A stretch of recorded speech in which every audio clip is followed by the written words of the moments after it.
প্রিয় মুসলিম এবং অমুসলিম ভাই ও বোনেরা, আসসালামু আলাইকুম ওয়া রাহমাতুল্লাহি ওয়া বারাকাতুহু।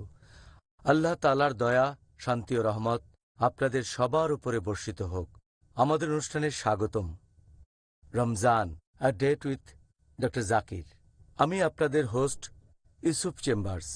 আজকের অনুষ্ঠানে আমরা আলোচনা করব আর ইনশাআল্লাহ আপনাদের প্রশ্নের উত্তর দেব, কখন রোজা রাখা বাধ্যতামূলক আর অব্যাহতি আছে। ডক্টর জাকির, আসসালামু আলাইকুম ওয়া রাহমাতুল্লাহি ওয়া বারাকাতুহু। ওয়ালাইকুম আসসালাম রহমতুল্লাহ বারাকাতু।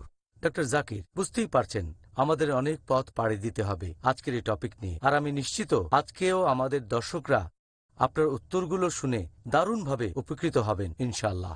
ইনশাআল্লাহ। আজকের প্রথম প্রশ্ন, রোজা রাখা এটা কি সব মুসলিমদের জন্য বাধ্যতামূলক, নাকি আল্লাহ এখানে বিশেষ কিছু লোকের কথা বলেছেন যাদেরকে রোজা রাখতে হবে, বিশেষ করে রমজান মাসে? আলহামদুলিল্লাহ, ওয়াসসালাতু ওয়াসসালাম আলা রাসূলিল্লাহ ওয়া আলা আলিহি ওয়া সাহবিহি আজমাইন। কোনো লোকের জন্য রোজা রাখা বাধ্যতামূলক হতে গেলে অবশ্যই তাকে 5টা শর্ত পূরণ করতে হবে। 1 নম্বর হচ্ছে তাকে হতে হবে একজন মুসলিম। 2 নম্বর, সেই লোক হবে সুস্থ মস্তিষ্কের। 3 নম্বর, তাকে অবশ্যই সাবালক অথবা সাবালিকা হতে হবে, তার মানে তাকে প্রাপ্তবয়স্ক হতে হবে। 4 নম্বর, তাকে হতে হবে স্বাস্থ্যবান। 5 নম্বর, সেই লোক তখন কোথাও ভ্রমণ করবে না, সে একটা নির্দিষ্ট জায়গায় থাকবে। এছাড়া মহিলাদের রোজার ক্ষেত্রে অতিরিক্ত আরো 4টা শর্ত পূরণ করতে হবে। যদি সে হয় একজন মহিলা, যদি সে হয় নারী, তার ক্ষেত্রে রোজা বাধ্যতামূলক হতে গেলে অতিরিক্ত আরো 4টা শর্ত পূরণ করতে হবে। 1 নম্বর, সে সময় তার রজস্রাব হবে না। এছাড়াও এ সময় প্রসব পরবর্তীকালীন রক্তস্রাবও হবে না। বাচ্চাকে নিজে দুধ খাওয়াবে না অথবা গর্ভবতী থাকবে না। তাহলে মহিলাদের ক্ষেত্রে এই সময় 9টা শর্তের সবগুলো পূরণ হলে তখন তার জন্য রোজা বাধ্যতামূলক হবে। আর পুরুষদের ক্ষেত্রে প্রথম 5টা শর্ত পূরণ হলে রমজান মাসে রোজা রাখা তাদের জন্য বাধ্যতামূলক হয়ে যাবে। তাহলে আপনি যা বললেন সেটা থেকে আমি যেটা বুঝলাম তা হলো রোজা এটা শুধু মুসলিমদের জন্য বাধ্যতামূলক। কথাটা ঠিক? ঠিক বলেছেন, শুধুমাত্র মুসলিমদের জন্যই রোজা রাখাটা বাধ্যতামূলক। কোনো অমুসলিম বা অবিশ্বাসীদের জন্য রোজা রাখা বাধ্যতামূলক না। এর কারণ হচ্ছে আল্লাহ সুবহানাহু ওয়া তাআলা বলেছেন পবিত্র কোরআনে সূরা নূর অধ্যায় নম্বর 24 আয়াত নম্বর 39 যে একজন অবিশ্বাসীর কাজ, তার মানে যে অমুসলিম, একজন অবিশ্বাসীর কাজ হলো মরুভূমির মধ্যে মরীচিকার মতো। তৃষ্ণার্ত লোক মনে করে সেখানে পানি আছে, কিন্তু যখন পৌঁছায় তখন দেখে যে কোনো পানি নেই, কিন্তু সেখানে পাবে আল্লাহকে। তখন আল্লাহ তার কর্মফল পূর্ণমাত্রায় দেবেন এবং আল্লাহ তাআলা হিসাব গ্রহণে তৎপর। তার মানে পরকালের জীবনে অবিশ্বাসীরা তাদের কাজের ফল কোনো ভালো কিছু পাবে না এবং আল্লাহ হিসাব গ্রহণে তৎপর। তাহলে অবিশ্বাসীদের সব কাজগুলোই পরকালের জীবনে মূল্যহীন, কারণ প্রত্যেকটা কাজের শুরুতেই থাকতে হবে নিয়ত। আর এটা নিয়ে আলোচনা করেছি গতকাল যে কারো রোজা কবুল করার ক্ষেত্রে অন্যতম গুরুত্বপূর্ণ একটা শর্ত নিয়ত, তার মানে উদ্দেশ্য। আর উদ্দেশ্য হবে এই রোজাটা শুধুমাত্র আল্লাহ সুবহানাহু ওয়া তাআলার জন্য, অন্য কারো জন্য নয়। তাহলে একজন অমুসলিম, একজন অবিশ্বাসী যে আল্লাহ সুবহানাহু ওয়া তাআলাকে বিশ্বাস করে না, সে যে আল্লাহ সুবহানাহু ওয়া তাআলার জন্য নিয়ত করে রোজা রাখবে এমন প্রশ্ন আসবে না। এই কারণে অবিশ্বাসীদের জন্য রোজা রাখাটা বাধ্যতামূলক না। যদি সে নিয়ত ছাড়া রোজা রাখে তাহলে সেটা অযথা উপোস করাই হবে, কিন্তু ইবাদত হবে না। ইসলাম ধর্ম অনুযায়ী যে রোজাটা সেটা পালন করা হবে না। সেজন্য নিয়ত বা উদ্দেশ্য খুবই গুরুত্বপূর্ণ। এখন অবিশ্বাসীরা যদি কোনো ইবাদত করে, যদি ঈমান না আনে, যদি বিশ্বাস না করে যে আল্লাহ সুবহানাহু ওয়া তাআলা কেবলমাত্র একজন, যদি কালেমা না বলে লা ইলাহা ইল্লাল্লাহ মুহাম্মাদুর রাসূলুল্লাহ, আল্লাহ ব্যতীত কোনো উপাস্য নেই এবং নবী মুহাম্মদ সাল্লাল্লাহু আলাইহি সাল্লাম হলেন আল্লাহর রাসূল, তাহলে ইবাদতের সব কাজই পরকালের জন্য মূল্যহীন হবে। তবে যখনই একজন অবিশ্বাসী, যে লোক মুসলিম নয়, সে ইসলাম গ্রহণ করলে তার জন্য এটা বাধ্যতামূলক হবে। যদি ইসলাম গ্রহণ করে রমজান মাসের মাঝামাঝি, তাহলে তখন থেকেই শুরু করে রোজা রাখা তার জন্য বাধ্যতামূলক। তবে তার অতীত সেটা আল্লাহ হিসাব করবেন না। আল্লাহ সুবহানাহু ওয়া তাআলা বলেছেন পবিত্র কোরআনে সূরা আনফাল অধ্যায় নম্বর 8 আয়াত নম্বর 38 যে অবিশ্বাসীদের বলো যদি তারা বিশ্বাস করা শুরু করে অতীত ক্ষমা করা হবে। তার মানে যখনই একজন অমুসলিম ইসলাম ধর্ম গ্রহণ করবে তার অতীতের সব পাপ ক্ষমা করা হবে। তবে ইসলাম গ্রহণের সাথে সাথেই তার জন্য রোজা রাখা বাধ্যতামূলক হয়ে যায়। ওয়াও! আমি কিন্তু প্রথমবার মুসলিম না হয়ে অর্ধেক রোজা রেখেছিলাম। এখন আমি উত্তরটা জানি। এবার আমি জানতে চাইব প্রাপ্তবয়স্ক হওয়ার ব্যাপারে। প্রাপ্তবয়স্ক হওয়ার যে বয়স পশ্চিমা দেশগুলোতে এভাবেই বলা হয়। কিছু কিছু দেশে একজন ছেলে বা মেয়ে প্রাপ্তবয়স্ক হচ্ছে 18 বছর বয়সে, আবার কোথাও সেটা হয়তো 14, সবচেয়ে কম হল 14 বছর। ইসলাম এই প্রাপ্তবয়স্ক হওয়ার বয়স সম্পর্কে কি বলে? পৃথিবীর বিভিন্ন দেশের আইনের কথা যদি বলতে হয়, ভারতে প্রাপ্তবয়স্ক হওয়ার বয়স হচ্ছে 18 বছর, ইন্দোনেশিয়ায় 19 বছর, যুক্তরাজ্যে সেটা আবার 16 বছর। প্রত্যেক দেশে প্রাপ্তবয়স্ক হওয়ার যে বয়সটা সেটা সে দেশে সরকার লোকজন যেরকম মনে করে সেটা অনুযায়ী আইনটা এক এক দেশে এক এক রকম হয়ে থাকে। কিন্তু ইসলামে রোজা রাখা ফরজ হয়, নামাজ পড়া ফরজ হয়, ইবাদত করা ফরজ হয়ে যায় যখন সে সাবালক বা সাবালিকা হয়ে যায়। এখানে মূলত শর্ত হচ্ছে 3টা। যদি এই 3টার যে কোনো একটা শর্ত পূরণ হয় তাহলে ধরা হবে যে সেই ছেলে বা মেয়ে প্রাপ্তবয়স্ক। 1 নম্বর হচ্ছে তার শরীরের বিভিন্ন অংশে লোম গজানো শুরু করা। 2 নম্বর, ছেলে বা মেয়ের বয়স যখন 15 বছর, অথবা ছেলেদের ক্ষেত্রে বীর্যস্খলন হচ্ছে স্বপ্নদোষ বা এরকম কোনোভাবে, অথবা যদি মেয়ে হয় তখন যদি তার রজস্রাব শুরু হয়ে যায়। যখন থেকে একটা মেয়ের রজস্রাব শুরু হবে তখন থেকেই তাকে প্রাপ্তবয়স্ক বলে ধরা হবে। হতে পারে তার বয়স 10-এরও কম, কিন্তু যেদিন থেকে তার রজস্রাব শুরু হবে সেদিন থেকেই তাকে ধরে নেওয়া হবে যে সে তখন প্রাপ্তবয়স্ক বা সাবালিকা হয়ে গেছে। এই ব্যাপারটা বেশ ইন্টারেস্টিং, কারণ আপনি তখন বললেন যে একটা মেয়ে 10 বছর বয়সে প্রাপ্তবয়স্ক হতে পারে, আর পশ্চিমা দেশেও এরকম বলা হয়। আর এখনকার দিনে এটা বেশ কমন। এই কয়েক মাস আগে পেপারে একটা আর্টিকেল এসেছিল যে দিল্লিতে এটা অস্বাভাবিক না, 10 বছরের একটা মেয়ের রজস্রাব শুরু হয়ে গেছে। যদি 9 বছরের কমে শুরু হয়ে যায় তখন সেটা একটা দুশ্চিন্তার ব্যাপার।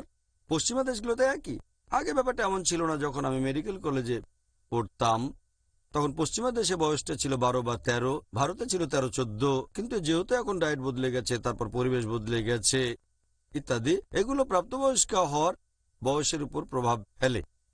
কিন্তু এখন ব্যাপারটা বেশ কমন যে মেয়েরা 10 বছর বয়সে, কখনো 10-এরও আগে, 9 বছরেই অনেক মেয়ের রজস্রাব শুরু হয়ে যায়। আচ্ছা, এই কারণেই তারা ছেলেদের চেয়ে তাড়াতাড়ি ম্যাচিউর হয়ে যায়। এটা আরেকটা ঠিক প্রশ্ন। বলেছেন। এখন ডক্টর জাকির, এবার তাদের কথা যাদের রোজা রাখা থেকে অব্যাহতি দেওয়া হয়েছে। কোন কোন ক্যাটাগরির লোককে এই পবিত্র রমজান মাসে রোজা রাখা থেকে অব্যাহতি দেওয়া হয়েছে সে সম্পর্কে আমাদের জন্য কিছু বলবেন?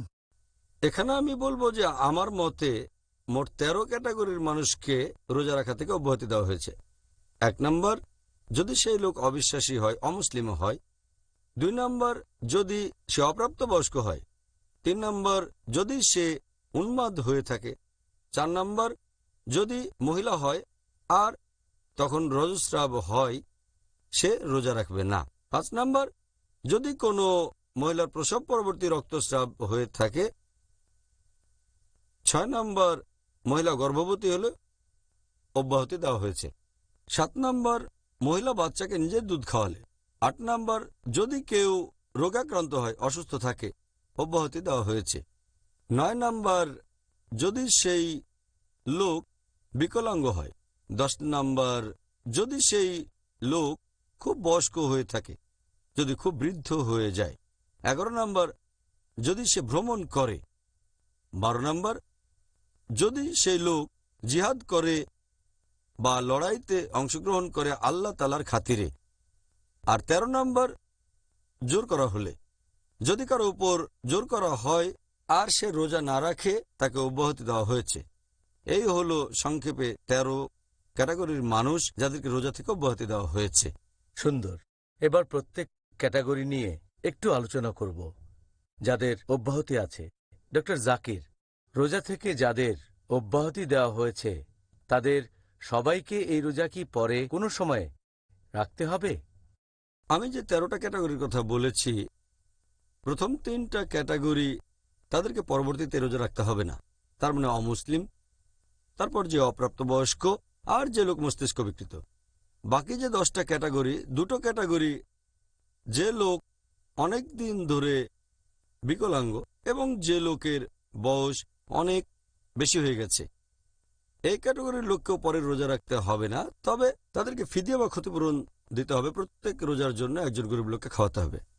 এখন বাকি 8টা ক্যাটাগরির কথা যদি বলতে হয়, তারা তখন যে অবস্থায় ছিল সেটা যদি বদলে যায়, তাহলে তাদের মিস করা রোজাগুলো পরে রাখতে হবে। যেমন ধরেন এই 8 ক্যাটাগরির মধ্যে আছে রজস্রাব হওয়া মহিলা।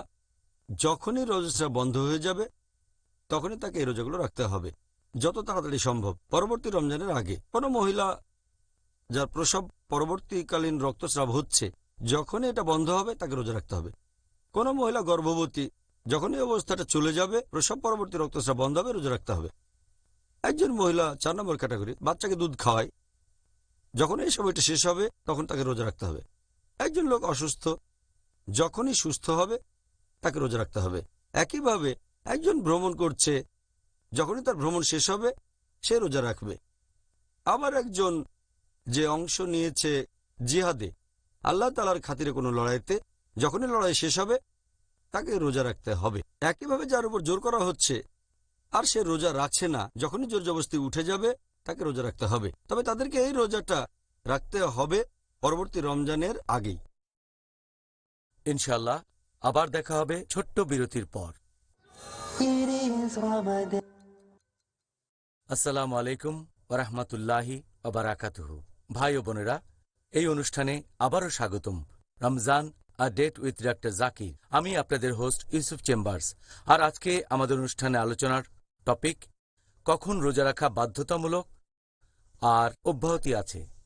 ডক্টর জাকির, কোনো শিশু যদি প্রাপ্তবয়স্ক হওয়ার আগে রমজান মাসে রোজা রাখে, সে ব্যাপারে আপনার মন্তব্য কি? আমি এ ব্যাপারে আগেও বলেছি যে প্রাপ্তবয়স্ক হয়নি তার জন্য রোজা রাখাটা বাধ্যতামূলক না, তাকে অব্যাহতি দেওয়া হয়েছে।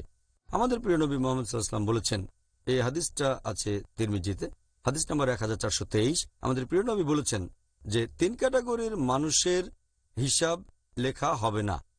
এক হচ্ছে শিশু, যতক্ষণ সে প্রাপ্তবয়স্ক না হয়, একজন ঘুমন্ত লোক যতক্ষণ না জেগে ওঠে, আর মস্তিষ্ক বিকৃত লোক যতক্ষণ না সে স্বাভাবিক হয়।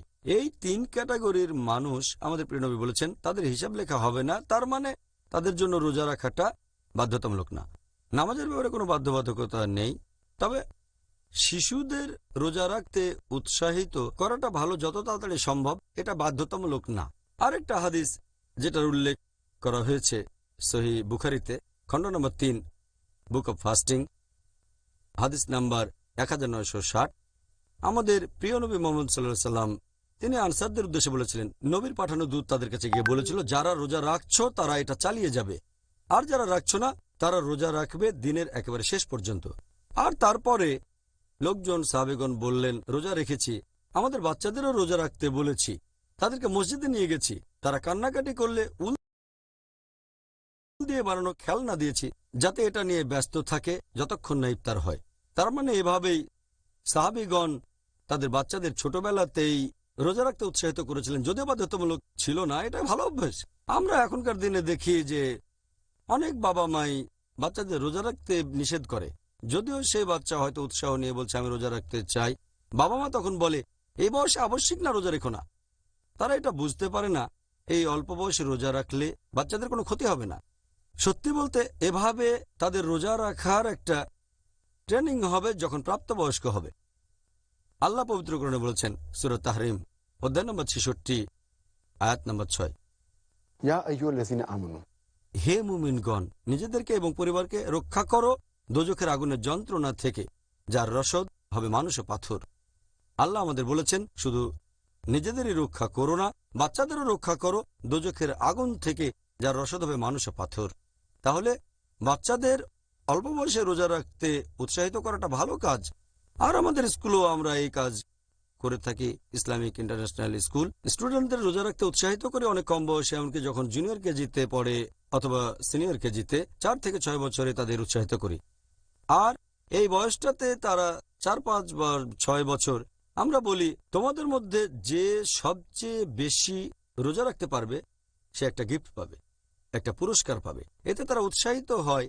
আর যখন ক্লাস 1-এ ওঠে, তার মানে আনুমানিক 6 বছর বয়সে, আলহামদুলিল্লাহ বেশিরভাগ বাচ্চাই সারা মাস রোজা রাখে।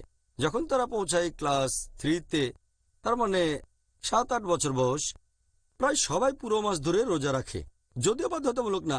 তাই আলহামদুলিল্লাহ যখন অন্য বাচ্চাদের রোজা থাকতে দেখে, চিন্তা করেন বেশিরভাগ বাবা মাই বলেন তোমাকে রোজা রাখতে হবে না, কিন্তু বাচ্চারা জোর করে আমরা রোজা রাখতে চাই, কারণ প্রতিযোগিতা হচ্ছে। তারা তাদের বন্ধুদের দেখছে সবাই রোজা রাখছে, তাই রোজা না থাকলে তাদের লজ্জা লাগে, যদিও তাদের ফরজ না। কিন্তু যে পরিবেশ তৈরি হয়েছে, তাদের বলি না যে রোজা রাখা ফরজ, তবে এই প্রতিযোগিতার পরিবেশটাই এমন যে অন্যকে ভালোবাসবো, ধর্মের প্রতি ভালোবাসা, আল্লাহ এবং রাসূলকে ভালোবাসা। এভাবে দেখলে আলহামদুলিল্লাহ, এটা আগেও বলেছি যে একটা হাদিস মুহাম্মদ সাল্লাল্লাহু আলাইহি ওয়াসাল্লাম বলেছেন, এটা আছে তিরমিজিতে, যে যখন বাচ্চার বয়স 7 বছর হবে তোমরা তাকে নামাজ পড়া শেখাবে, আর 10 বছর হলে তাদের উপর জোর করতে পারো। অনেক বিশেষজ্ঞ বলেন রোজার ক্ষেত্রেও এটা করা যায়। আরও আগে আমরা শুরু করেছি, তবে আমরা তাদের উপর জোর করি না, করি মমতা ভালোবাসা দিয়ে, বিভিন্ন পুরস্কার দিয়ে। আর আলহামদুলিল্লাহ এতে বাচ্চাদের উপর ভালো প্রভাব পড়ে। খুব সুন্দর বলেছেন। পরের প্রশ্ন, এটা খুব গুরুত্বপূর্ণ। একটা ক্যাটাগরি বললেন যারা মস্তিষ্ক বিকৃত, তারা অব্যাহতি পাবে, এর কারণটা কি? মস্তিষ্ক বিকৃতদের অব্যাহতি দেওয়া হয়েছে কারণ এই হাদিসটা আমি আগেও বলেছি, আমাদের প্রিয় নবী মুহাম্মদ সাল্লাল্লাহু আলাইহি ওয়াসাল্লাম বলেছেন। এই হাদিসটা আছে তিরমিজিতে, হাদিস নাম্বার 1423, যে 3 ক্যাটাগরির মানুষদের হিসেব লেখা হবে না। একজন শিশু যতক্ষণ না প্রাপ্তবয়স্ক হচ্ছে, ঘুমন্ত লোক যতক্ষণ না জেগে ওঠে, আর মস্তিষ্ক বিকৃত লোক যতক্ষণ না সুস্থ স্বাভাবিক হচ্ছে, এদেরকে অব্যাহতি দেওয়া হয়েছে, তাদের রোজা রাখতে হবে না।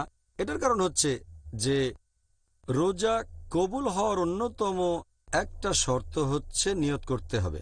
আর নিয়ত শুধুমাত্র সেই মানুষই করতে পারবে যে সুস্থ মনের অধিকারী। সুস্থ মস্তিষ্কের হলেই সে রোজার নিয়ত করতে পারবে, বিকৃত মস্তিষ্ক হলে করতে পারবে না। এই কারণে মস্তিষ্ক বিকৃত কেউ রোজা রাখুক বা না রাখুক তাতে কিছুই যায় আসে না, তাকে অব্যাহতি দেওয়া হয়েছে। আর সে সুস্থ হয়ে গেলে তাকে এটা পূরণও করতে হবে না যে রোজা মিস করেছে, কারণ সে এটার জন্য দায়ী নয়, তাকে দায়ী করা হবে না। এটাই হলো ইসলামের সৌন্দর্য। এখানে শুধুমাত্র তাদেরই দায়ী করা হবে যাদের দায়ী করা উচিত। শুধুমাত্র তাদের দায়ী করা হবে যারা নিয়ত করতে পারেন সজ্ঞানে। ঠিক বলেছেন। আচ্ছা, সুন্দর বলেছেন। পরের প্রশ্ন, একজন মহিলার দৃষ্টিকোণ থেকে যার রক্তস্রাব হয়েছে অথবা প্রসব পরবর্তী রক্তস্রাব, তাদের জন্যে রোজা রাখা নিষিদ্ধ নাকি ঐচ্ছিক, কোনটা? এরকম মহিলার কথা যদি বলেন যার রজস্রাব শুরু হয়ে গেছে বা প্রসব পরবর্তী রক্তস্রাব, আমাদের প্রিয় নবী বলেছেন, হাদিসটা সহিহ বুখারীতে আছে, এছাড়াও সহিহ মুসলিমে, সেই মহিলার জন্য রোজা রাখা নিষিদ্ধ যার রজস্রাব অথবা প্রসব পরবর্তী রক্তস্রাব চলছে। এ সময় এটা ঐচ্ছিক না, এটা নিষিদ্ধ। আর এর পেছনে কারণটা হচ্ছে, যখন কোনো মহিলার শরীর থেকে রক্ত বের হয়ে যায়, সে অনেক রক্ত হারায়, আর এ অবস্থায় যদি রোজা রাখে সে তার স্বাস্থ্যের জন্য ভালো হবে না। আল্লাহ সুবহানাহু ওয়া তাআলা এখানে দয়া করেছেন, এই মহিলাকে অব্যাহতি দিয়েছেন, আর আবশ্যক করেছেন যে তারা রোজা রাখবে না, তা না হলে তাদের স্বাস্থ্যের ক্ষতি হতো। আর আল্লাহ সুবহানাহু ওয়া তাআলা মানুষের উপর অতিরিক্ত বোঝা চাপাতে চান না, সে কারণেই এই মহিলাদের রোজা থেকে অব্যাহতি দেওয়া হয়েছে। আর এমনকি দিনের মাঝ সময়েও যদি কারো রজস্রাব শুরু হয়ে যায়, রোজা ভেঙে ফেলতে হবে। যদি সেটা সূর্যাস্তের কয়েক মিনিট আগেও হয়ে যায়, রোজা ভেঙে ফেলতে হবে, তবে এই রোজাটা পরে রাখতে হবে।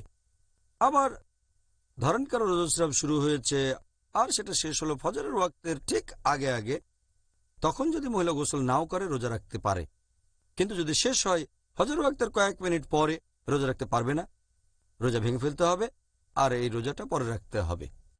ঠিক আছে, এবারের প্রশ্নটা হচ্ছে সেরকম কোনো মহিলা সম্পর্কে যে গর্ভবতী অথবা যে তার বাচ্চাকে নিজের দুধ খাওয়াচ্ছে, এদের অব্যাহতি দেওয়া হয়েছে কেন?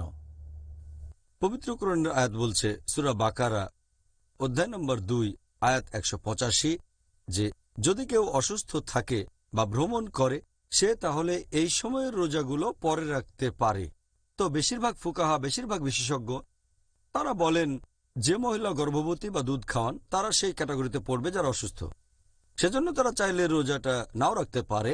তবে এ ব্যাপারে একটা ক্লিয়ার কাট সহিহ হাদিস আছে যেখানে নবী এই মহিলাদেরকে রোজা রাখা থেকে অব্যাহতি দিয়েছেন। হাদিসটা আছে সুনান ইবনে মাজাহ, হাদিস নাম্বার 1667, যে আমাদের প্রিয় নবী বলেছেন একজন ভ্রমণকারীকে রোজা রাখা এবং নামাজের কিছু অংশ থেকে অব্যাহতি দেওয়া হয়েছে। আর রোজা থেকে অব্যাহতি দেওয়া হয়েছে সেই মহিলাদেরকে যারা গর্ভবতী এবং যারা দুধ খাওয়ায়। আমাদের প্রিয় নবী মুহাম্মদ সাল্লাল্লাহু আলাইহি ওয়াসাল্লাম আরো বলেছেন, এই হাদিসটা আছে সুনান আল নিসাইতে, বুক অব ফাস্টিং, হাদিস নম্বর 2274, যে আল্লাহ তাআলা ভ্রমণকারীদেরকে অব্যাহতি দিয়েছেন রোজা রাখা থেকে, নামাজের অর্ধেক থেকে, এবং আল্লাহ তাআলা অব্যাহতি দিয়েছেন গর্ভবতী মহিলাদের এবং যে মহিলারা দুধ খাওয়ায় রোজা থেকে। এই দুই হাদিসের উপর ভিত্তি করে এটা পরিষ্কার যে গর্ভবতী মহিলারা আর যে মহিলারা দুধ খাওয়ায় তাদের অব্যাহতি দেওয়া হয়েছে। এখানে লজিক্যাল কারণ হিসেবে বলা যেতে পারে যে যখন কোনো মহিলা গর্ভবতী থাকে অথবা বাচ্চাকে দুধ খাওয়ায়, সে যে খাবার খায় সেটা শুধু নিজের জন্যই খায় না, খাবারটা তার জন্য, এছাড়াও যে শিশুটা গর্ভে আছে অথবা যাকে দুধ খাওয়াচ্ছে তার জন্য। এখন সেই মহিলা রোজা রাখা তার নিজের জন্য বা বাচ্চার জন্য কঠিন হয়ে যায় বলে সে রোজা থেকে অব্যাহতি পেয়েছে। কিন্তু মহিলা যদি গর্ভাবস্থায় প্রথম স্টেজে থাকে আর মনে করে, অথবা দুধ খাওয়াচ্ছে আর মনে করে যে রোজা রাখলে তার শরীরের কোনো ক্ষতি হবে না অথবা তার বাচ্চারও কোনো ক্ষতি হবে না, তাহলে রোজা রাখতে পারে। যদি তার সন্দেহ থাকে যে রোজা রাখলে তার কষ্ট হবে, যদি এতে তার কোনো ক্ষতি না হয় তার স্বাস্থ্যের অথবা বাচ্চার, তাহলে রোজা রাখতে পারে, নাও পারে। তবে যদি এতে তার শরীরের ক্ষতি হয় অথবা বাচ্চার ক্ষতি, তাহলে রোজা রাখা তার জন্য হারাম। কারণ আল্লাহ তাআলা কোনো মানুষের উপর তার সাধ্যের অতিরিক্ত বোঝা চাপিয়ে দিতে চান না। আর এভাবে দেখলে এ কারণে আল্লাহ তাদের অব্যাহতি দিয়েছেন। পরে যখন তারা সুস্থ হবে, দুধ খাওয়ানো বন্ধ করবে অথবা গর্ভাবস্থা শেষ হয়ে যাবে, প্রসব পরবর্তী রক্তস্রাবের পরে তাদেরকে মিস করা রোজাগুলো রাখতে হবে পরবর্তী রমজানের আগে। ইনশাআল্লাহ আবার দেখা হবে ছোট্ট বিরতির পর। It is Ramadan, it is Ramadan. আসসালামু আলাইকুম ওরহমতুল্লাহি ওবারাকাতুহু। ভাই ও বোনেরা, এই অনুষ্ঠানে আবারও স্বাগতম। Ramzan a date with doctor Zakir. আমি আপনাদের হোস্ট ইউসুফ চেম্বার্স।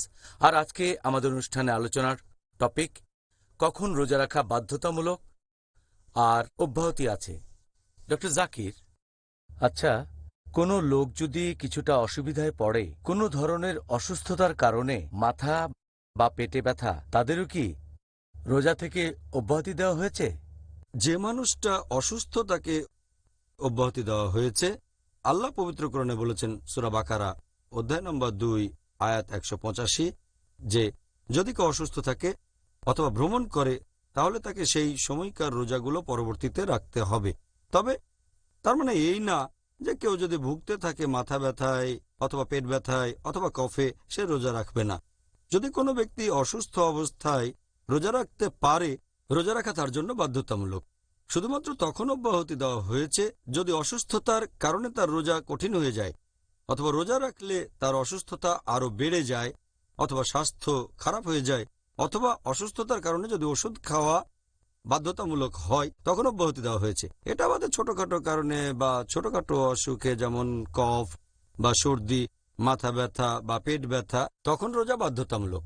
আল্লাহ সুবহানাহু ওয়া তাআলা অসুস্থ লোকদের রোজা থেকে অব্যাহতি দিয়েছেন, কারণ আল্লাহ তাআলা কারো উপর অতিরিক্ত বোঝা চাপাতে চান না। আল্লাহ পবিত্র কোরআনে বলেছেন, এটা আছে সূরা বাকারা অধ্যায় নম্বর 2 আয়াত নম্বর 195, যে তোমরা নিজের হাতে নিজেদের ধ্বংসে নিক্ষেপ করো না। আমি অসুস্থ আর যদি মনে করি রোজা রাখলে আমার ক্ষতি হতে পারে, স্বাস্থ্য খারাপ হয়ে যাবে, নিজেকে মেরে ফেলার মতোই, তাই আল্লাহ বলেছেন এটা নিষিদ্ধ। যদি আমি জানি যে রোজা রাখলে স্বাস্থ্য খারাপ হয়ে যাবে, তখন এটা হবে নিষিদ্ধ। একইভাবে আল্লাহ বলেছেন পবিত্র কোরআনে সূরা নিসা অধ্যায় নম্বর 4 আয়াত নম্বর 29, যে নিজেদেরকে হত্যা করো না, নিশ্চয় আল্লাহ সুবহানাহু ওয়া তাআলা পরম দয়ালু। তাহলে নিজের স্বাস্থ্যের ক্ষতি করা, নিজের কোনো ক্ষতি করা, এটা ইসলাম অনুযায়ী নিষিদ্ধ। এই অব্যাহতিটা দেওয়া হয়েছে সেই সব মানুষকে যাদের রোজা রাখা কষ্টকর অথবা যাদের স্বাস্থ্য খারাপ হয়ে যাবে, তবে ছোটখাটো অসুখে অব্যাহতি নেই। আচ্ছা, তাহলে অব্যাহতি পাবে তারা যারা গুরুতরভাবে অসুস্থ। ঠিক। এবারে আমাদের পরের প্রশ্ন, এটা হচ্ছে একজন বিকলাঙ্গ মানুষ নিয়ে। এই নিয়মটা কেন যে একজন বিকলাঙ্গ মানুষকে মিস করা রোজাগুলোর জন্য ক্ষতিপূরণ দিতে হবে? আল্লাহ পবিত্র কোরআনে বলেছেন সূরা বাকারা অধ্যায় নম্বর 2 আয়াত নম্বর 184 যে যদি রোজা রাখা কারোর জন্য কঠিন হয়ে যায় সে রোজা রাখতে পারে অথবা ক্ষতিপূরণ দেবে। তার মানে কোনো গরিব বা অভাবগ্রস্তকে খাইয়ে দিতে হবে। এর কারণ হলো যদি কেউ বিকলাঙ্গ হয় অথবা স্থায়ীভাবে অসুস্থ হয়, এমন কোনো সম্ভাবনা নেই যে সুস্থ হয়ে সে তারপর আবার রোজা রাখতে পারবে। তাহলে সে পরে পূরণ করবে বা পরবর্তীতে মিস করা রোজাগুলো রাখবে, এই প্রশ্নটাই তখন আর আসবে না তার বেলায়। সেজন্য তাকে দিতে হবে ক্ষতিপূরণ। তখন সে কোনো গরিব লোককে খাইয়ে দেবে। যতগুলো রোজা সে মিস করবে প্রত্যেক রোজার জন্য সে একজন গরিব লোককে খাইয়ে দেবে। ডক্টর জাকির, এবারের প্রশ্ন, কোন ধরনের বৃদ্ধ লোকদের রোজা থেকে অব্যাহতি দেওয়া হয়েছে? আল্লাহ পবিত্র কোরআনে বলেছেন সূরা বাকারা অধ্যায় নম্বর 2 আয়াত নম্বর 184 যে যদি রোজা রাখা কারোর জন্য কঠিন হয়ে যায় সে রোজা রাখতে পারে অথবা ক্ষতিপূরণ দেবে, মানে গরিব লোককে খাইয়ে দেবে। যেসব বৃদ্ধ লোকদের রোজা থেকে অব্যাহতি দেওয়া হয়েছে তারা হচ্ছেন সেই লোক যাদের শরীর যদি রোজা রাখেন তাহলে খারাপ হয়ে যেতে পারে। যে লোকের বয়স অনেক বেশি হয়ে গেছে, এখানে বয়সটা নির্দিষ্ট কিছু না যে 60, 70 বা 80, 90, দেখতে হবে শারীরিক অবস্থা। বয়স হয়ে যাওয়ার কারণে যদি শারীরিক অবস্থা খারাপ থাকে তাহলে রোজা রাখা কঠিন হয়ে যায়, তখন রোজা রাখার পরিবর্তে গরিব লোককে খাইয়ে দিতে হবে। আর একটা হাদিস আমাদের প্রিয় নবী মুহাম্মদ সাল্লাল্লাহু আলাইহি ওয়াসাল্লামের সহিহ বুখারী খণ্ড নম্বর 6 হাদিস নাম্বার 4505 আমাদের প্রিয় নবী বলেছেন যে বয়স্ক পুরুষ এবং মহিলাদের রোজা রাখতে হবে না, তবে তারা প্রত্যেক রোজার জন্য একজন করে অভাবগ্রস্ত লোককে খাইয়ে দেবেন। এছাড়াও এরকম আরো হাদিস আছে, যেমন ধরেন সুনান আল দারাকুতনি হাদিস নাম্বার 208 বলা হয়েছে যদি কোনো লোক যাকে ক্ষতিপূরণ দিতে হবে সে কোনো গরিব লোককে খাইয়ে দেবে 1 মুদ গম। 1 মুদ মানে হচ্ছে 2 হাতের মুঠোয় যে পরিমাণ গম ধরে এই পরিমাণে খাওয়ানো উচিত।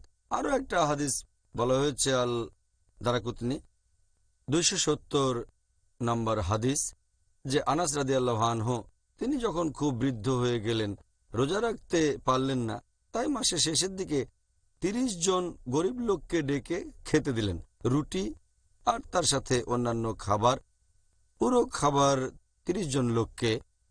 তার মানে যতগুলো রোজা মিস করবেন প্রত্যেকটার জন্য একজন গরিবকে খাওয়াতে হবে। এবার আপনার প্রশ্নটাতে আসি, যদি সেই বয়স্ক মানুষ হয় মানসিকভাবে সুস্থ কিন্তু স্বাস্থ্যবান না, সেরকম ক্ষেত্রে গরিব লোককে খাইয়ে দেবে বা ক্ষতিপূরণ দেবে। আবার কোনো বয়স্ক লোক যদি মানসিক বিকারগ্রস্ত হয়ে থাকে, মানসিকভাবে সুস্থ না থাকে, তাহলে তাকে রোজা রাখতে হবে না, অব্যাহতি দেওয়া হয়েছে। গরিব মানুষকে খাইয়ে তার ক্ষতিপূরণও দিতে হবে না, কারণ সে তখন শিশুর মতো। আমাদের নবী বলেছেন, কথাটা আমি আগেও বলেছি, যে 3 ক্যাটাগরির মানুষের হিসেব লেখা হবে না। যে এখনো শিশু, প্রাপ্তবয়স্ক হয়নি, এই অসুস্থ বৃদ্ধ শিশুদের মতোই, অথবা তারা মানসিক বিকারগ্রস্ত লোকের মতো, বার্ধক্যজনিত কারণে মানসিক জড়তায় ভুগছে। বয়স হয়ে গেলে মানসিক সুস্থতা আগের মতো থাকে না, তাদের রোজা রাখতে হবে না, অথবা রোজা মিস করার জন্য খাওয়াতেও হবে না, কাউকে কোনো ক্ষতিপূরণ দিতে হবে না। আচ্ছা, তাহলে এ ব্যাপারে উত্তরটা জানলাম। এখন যদি কেউ ভ্রমণ করে তখন তার জন্য রোজা রাখাটা কি নিষিদ্ধ নাকি ঐচ্ছিক? আল্লাহ পবিত্র কোরআনে বলেছেন সূরা বাকারা অধ্যায় নম্বর 2 আয়াত নম্বর 185 যে যদি তুমি অসুস্থ হও বা কোথাও ভ্রমণ করো, চাইলে সে সময় তোমরা তোমাদের রোজাগুলো রাখতে পারো। এখানে কিছুটা অব্যাহতি দেওয়া হয়েছে, তার মানে চাইলে তখন রোজা রাখতে পারেন, অথবা তখন না চাইলে রাখবেন না, কিন্তু পরবর্তীতে রোজাগুলো রাখতে হবেই। আল্লাহ সুবহানাহু ওয়া তাআলা এখানে একজন ভ্রমণকারীকে, হোক পুরুষ বা মহিলা, তাকে অসুস্থ ক্যাটাগরিতে ফেলা হয়েছে, কারণ আমাদের প্রিয় নবী মুহাম্মদ সাল্লাল্লাহু আলাইহি ওয়াসাল্লাম বলেছেন, এটা আছে সহিহ বুখারীতে খণ্ড নম্বর 3 হাদিস নম্বর 1804, আমাদের প্রিয় নবী বলেছেন যে ভ্রমণ করা হচ্ছে একটা শাস্তি। কেউ যখন ভ্রমণে যায় সেটা শাস্তির মতো, তার মানে কাজটা কঠিন, তাকে অনেক কষ্ট করতে হবে। আর এটার উল্লেখ আছে সহিহ বুখারীতে, খণ্ড নম্বর 3, বুক অব ফাস্টিং, হাদিস নাম্বার 1943। একজন সাহাবা ছিলেন হামজা রাদিয়াল্লাহু আনহু। তিনি ভ্রমণের সময় রোজা রাখতেন। নবীকে জিজ্ঞেস করলেন যে ভ্রমণের সময় রোজা রাখবো নাকি রাখবো না। তখন নবী বললেন, যদি তুমি চাও তাহলে রাখতে পারো, আর যদি না চাও তাহলে রাখবে না। তার মানে ব্যাপারটা ঐচ্ছিক। কেউ রোজা রাখতে চাইলে রাখতে পারে, যদি না রাখতে চায় তাহলে রাখবে না। যেমন ধরেন একজন লোক ভ্রমণ করা অভ্যস্ত, ভ্রমণে তার তেমন কষ্ট হয় না, যদি সে রোজা রাখতে চায় কোনো সমস্যা নেই, তার জন্য ভালো। আবার কারো হয়তো ভ্রমণে কষ্ট হয় আর সে রোজা রাখতে চায় না, তাহলে রাখবে না। এটা আমরা হযরত আনাস রাদিয়াল্লাহু আনহুর সেই হাদিস থেকে জানতে পারি। তিনি বলেছেন, এটা আছে সহিহ বুখারীতে, খণ্ড নম্বর 3, হাদিস নাম্বার 1947, যে হযরত আনাস রাদিয়াল্লাহু আনহু তিনি বলেছেন, যখন আমরা নবীর সাথে ভ্রমণ করতাম, সাহাবীগণের কেউ কেউ রোজা রাখতেন, অনেকে রোজা রাখতেন না। তবে যারা রোজা রাখতেন তারা তাদের সমালোচনা করতেন না যারা রোজা রাখেননি, আর যারা রোজা রাখেননি তারা রোজদারদের কোনো সমালোচনা করতেন না। তাহলে এখানে ব্যাপারটা ঐচ্ছিক। কষ্ট সহ্য করে রাখতে চাইলে রাখতে পারে, আর তখন না রাখতে চাইলে সেটা পরে করতে হবে। তাহলে আমরা বুঝতে পারছি যে এটা হলো ঐচ্ছিক। ঠিক বলেছেন। এখন কেউ যদি ভ্রমণ করা অবস্থায় রোজা রাখে, তাহলে কি সে আল্লাহর কাছ থেকে বেশি পুরস্কার পাবে?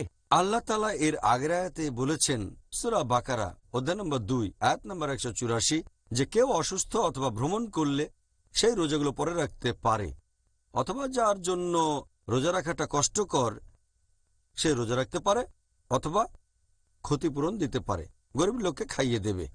তবে তাদের জানিয়ে দাও রোজা রাখাটাই উত্তম। এতে প্রমাণ হয় রোজা রাখাটাই বেশি উত্তম। তবে তারা চাইলে অব্যাহতি আছে, এতে গুনাহ হবে না, রোজাগুলো পরে রাখতে পারবে, কিন্তু রোজা রাখাটা ভালো। এরকম অনেক সহিহ হাদিস আছে। আমাদের নবী মুহাম্মদ সাল্লাল্লাহু আলাইহি ওয়াসাল্লামের একটা সহিহ হাদিস, এটার উল্লেখ আছে সহিহ মুসলিমে, খণ্ড নম্বর 2, বুক অব ফাস্টিং, হাদিস নাম্বার 2492, যে একবার সাহাবীগণ নবীর সাথে ভ্রমণ করছিলেন। যেহেতু খুব গরম পড়েছিল, কেউ রোজা রাখেনি, শুধু রোজা ছিলেন আমাদের নবী আর একজন সাহাবা আব্দুল্লাহ বিন আবি রাওয়া। এরকম আরো বেশ কয়েকটা হাদিস আছে সহিহ মুসলিমে, খণ্ড নম্বর 2, বুক অব ফাস্টিং, হাদিস নম্বর 2472 এবং 2473, যে সাহাবীগণ নবীর সাথে ভ্রমণ করছেন। কিছু সাহাবী রোজা রেখেছেন, আবার অনেকে রাখেননি। নবী যখন জানতে পারলেন সাহাবীগণের পক্ষে রোজা রাখাটা কঠিন হয়ে যাচ্ছে, তিনি রোজা তখন ভেঙে ফেললেন। আরও একটা হাদিস সহিহ মুসলিম, খণ্ড নম্বর 2, বুক অব ফাস্টিং, হাদিস নাম্বার 2472, একবার আমাদের নবী, সেটা ছিল মক্কা বিজয়ের বছর, সাহাবীগণের সাথে এক জায়গায় গেলেন। তিনি বুঝতে পারলেন যেসব সাহাবী রোজা রেখেছিলেন তাদের জন্য রোজা রাখাটা কষ্টকর হয়ে যাচ্ছে।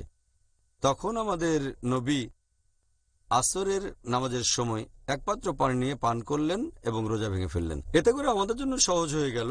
এই হাদিস থেকে আমরা জানতে পারলাম যে নবী রোজা রাখতে চেয়েছিলেন, যদি তখন কঠিন না হতো।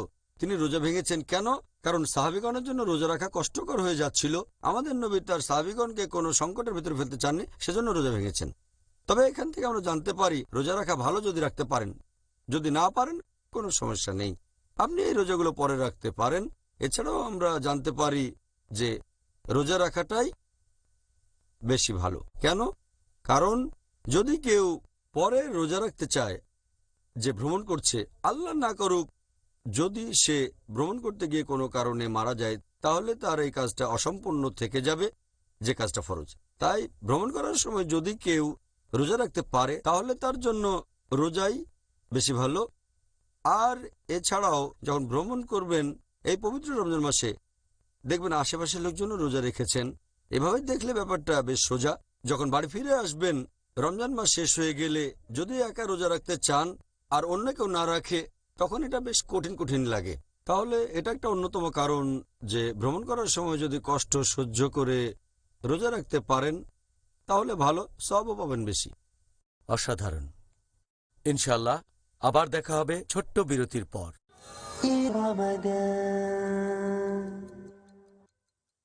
আসসালামু আলাইকুম ওরহমতুল্লাহি ওবারাকাতুহু।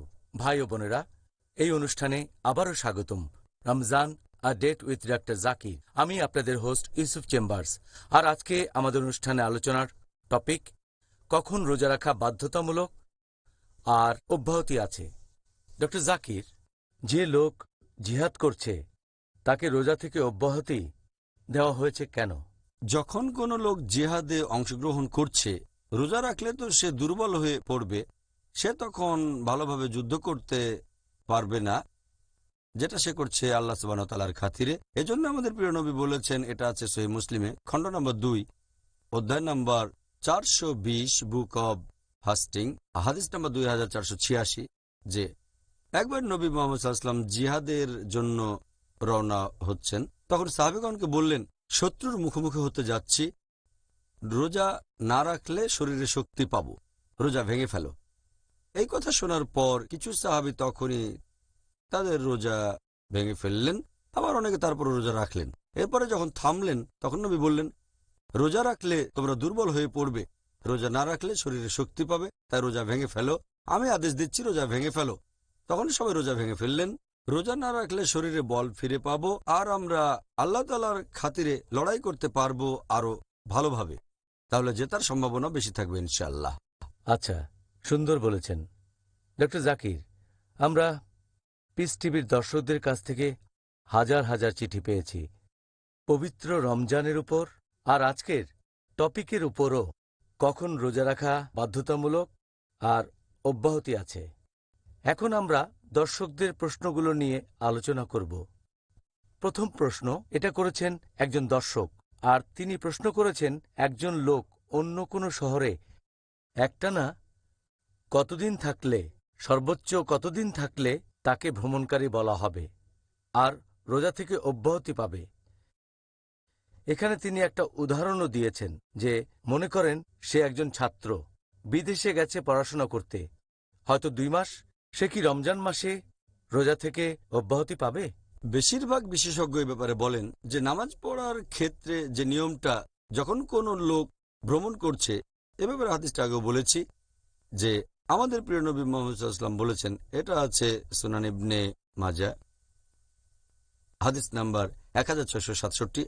আমাদের প্রিয় নবী বলেছেন যে আল্লাহ তাআলা তাদেরকে অব্যাহতি দিয়েছেন রোজা রাখা থেকে এবং নামাজের অর্ধেক থেকে যারা ভ্রমণ করছে, আর মহিলাদের রোজা থেকে অব্যাহতি দিয়েছেন যখন গর্ভবতী ইত্যাদি। একজন ভ্রমণকারীর নামাজের ক্ষেত্রে যে নিয়ম, রোজা রাখার ক্ষেত্রেও একরকম একটা নিয়ম আছে। এখন বেশিরভাগ ফুকাহা, বেশিরভাগ বিশেষজ্ঞের যদিও মতভেদ আছে, তবে নামাজের ক্ষেত্রে তারা বলেন যে একজন লোক তার নিজের শহর ছেড়ে অন্য শহরে ম্যাক্সিমাম যতদিন থাকলে ভ্রমণকারী বলা হতে পারে, সেটা হলো 4 দিন। বেশিরভাগ বিশেষজ্ঞ রোজার ক্ষেত্রেও এই নিয়মটা মানেন যে নিজের শহর ছেড়ে অন্য শহরে ম্যাক্সিমাম যতদিন থাকলে ভ্রমণকারী বলা হবে সেটা 4 দিন। 4 দিনের বেশি হলে তাকে ভ্রমণকারী বলে গণ্য করা হবে না। যদিও বিশেষজ্ঞগণের মধ্যে একটা মতভেদ আছে, তবে বেশিরভাগ বিশেষজ্ঞ এটা বলেন। এরপর প্রশ্নটা দ্বিতীয় অংশে আসি, যে যদি কেউ পড়াশোনা করার জন্য দেশের বাইরে যায় আর সেখানে 2 বা 3 বা 4 মাস বা 5 মাস থাকে, তাকে কি ভ্রমণকারী বলে ধরা হবে? না। এই পরিস্থিতিতে সে আছে অনেকদিন ধরে, কয়েক মাস ধরে, এখানে যদি রোজার কথা বলতে হয় তাকে রোজা রাখতে হবে। রমজান মাসে রোজা রাখা তাদের জন্য বাধ্যতামূলক। পরের প্রশ্ন, ধরেন একজন লোক, সে হয়তো সারাদিন রোজা রেখেছে, তারপর ভ্রমণ শুরু করলো, হয়তো বিকেলে, রোজা অবস্থায় বিকেলে ভ্রমণ শুরু করলো, তখন তার জন্য রোজা ভাঙা কি বাধ্যতামূলক নাকি এটা ঐচ্ছিক?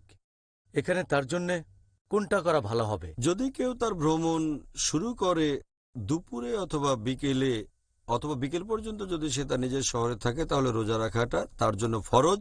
সেই সময়টা ভ্রমণকারীকে শুধু তখনই রোজা ভাঙার অনুমতি দেওয়া হয়েছে যখন নিজের শহর ছেড়ে সে চলে যাবে। যদি সে ঠিক করে যে বিকেলে ভ্রমণ শুরু করবে, তাহলে অব্যাহতি নেই যে সেদিন রোজা রাখবে না, সে রোজা রাখতে হবে, কারণ তার প্ল্যানটা বদলাতে পারে। হয়তো বিকেল বেলায় প্ল্যানটা বদলাতে পারে, তখন রোজা না রাখলে গুনাহ হবে। তাহলে একজন ভ্রমণকারী শুধু তখনই রোজা ভাঙতে পারবে যখন শহরের বাইরে যাচ্ছে। শহর ছেড়ে না গেলে ভাঙতে পারবে না। যদি শহরের বাইরে চলে যায় বিকেল বেলায়, তখন ভাঙার অনুমতি আছে। এমন না যে এটা ভাঙতেই হবে, কষ্ট না হলে সে রোজা রাখতে পারে, কমপ্লিট করতে পারে, এটা ঐচ্ছিক। আচ্ছা, সুন্দর বলেছেন। এবারের প্রশ্ন এটা করেছেন একজন পাইলট, আর তিনি প্রায় সবসময়ই ভ্রমণের উপরেই থাকেন। প্রত্যেক দিন প্লেনে করে ভ্রমণ করছেন, অনেক লম্বা পথ।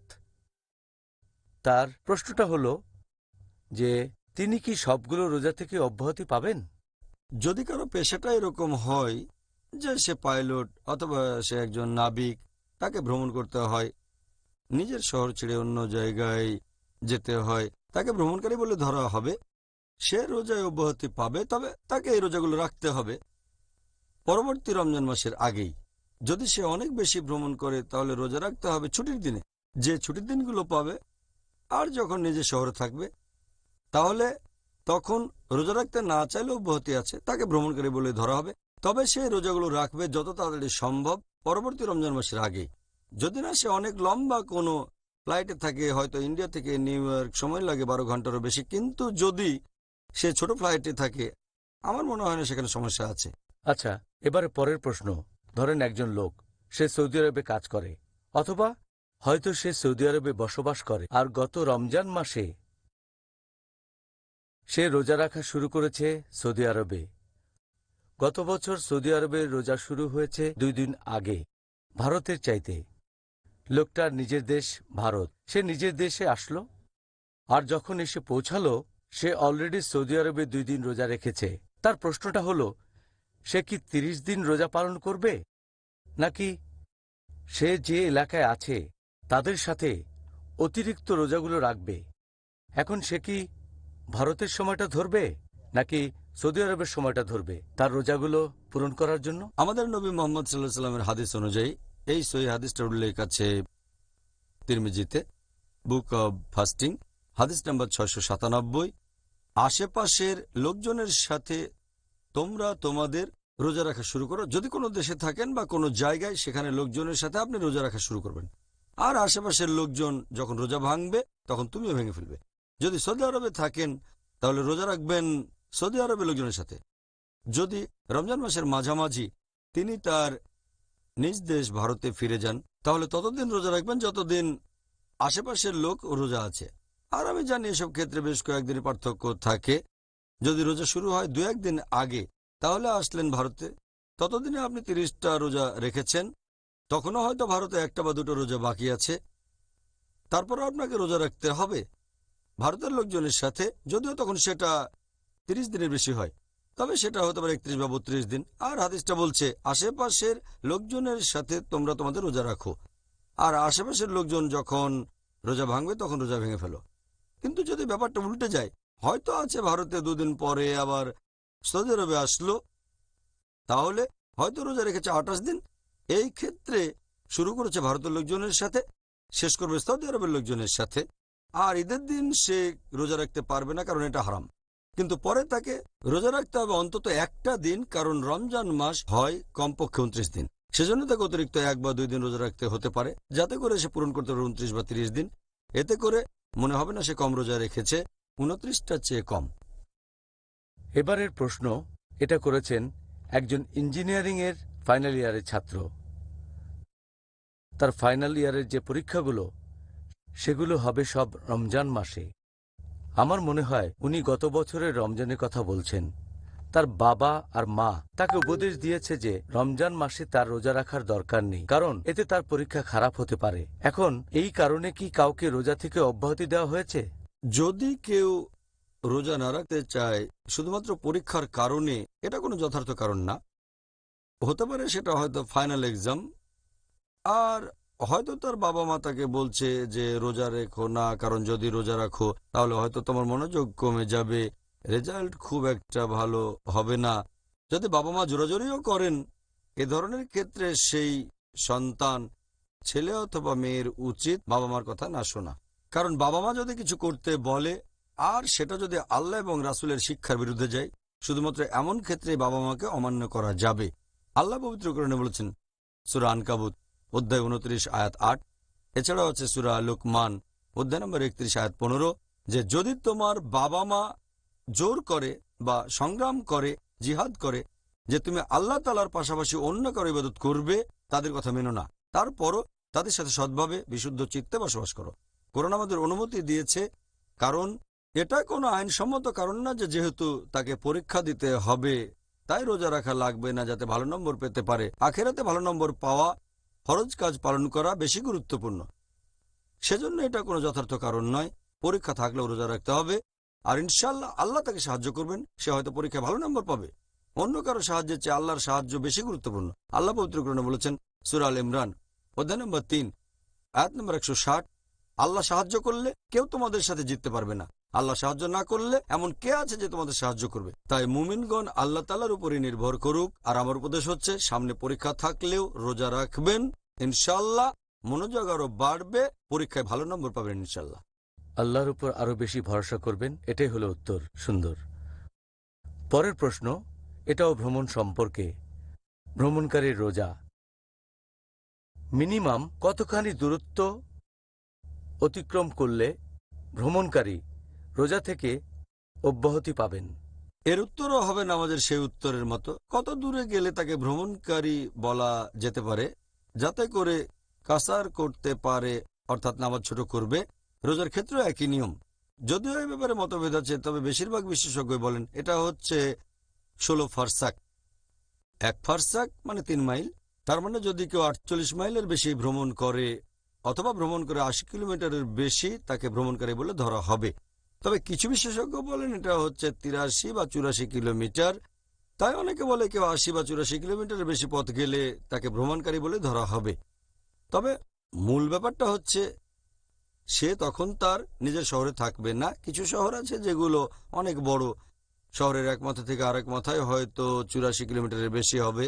এরকম হলেও ভ্রমণকারী বলে ধরা হবে না, সে থাকবে অন্য কোনো শহরে। তাহলে ডক্টর জাকির, আমরা আজকের অনুষ্ঠানের শেষ পর্যায়ে চলে এসেছি। আর আলহামদুলিল্লাহ আমরা আজকে বেশ কিছু দর্শকের প্রশ্নের উত্তর দিতে পেরেছি। আপনি আজকে খুব সুন্দরভাবে আর সঠিকভাবে এই উত্তরগুলো আমাদের সামনে তুলে ধরেছেন, আলহামদুলিল্লাহ। ভাই ও বোনেরা, আশা করি আজকের টপিকের উপর ডক্টর জাকিরের বলা উত্তরগুলো শুনে আপনারা দারুণভাবে উপকৃত হয়েছেন। আর আগামীকাল আপনাদের সাথে আবারও দেখা হবে একই সময়ে।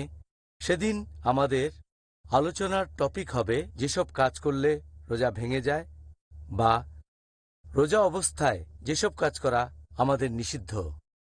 দেখা হবে আগামীকাল। আসসালামু আলাইকুম ওয়া রাহমাতুল্লাহি ওয়া বারাকাতুহু। حافظين ذاكرين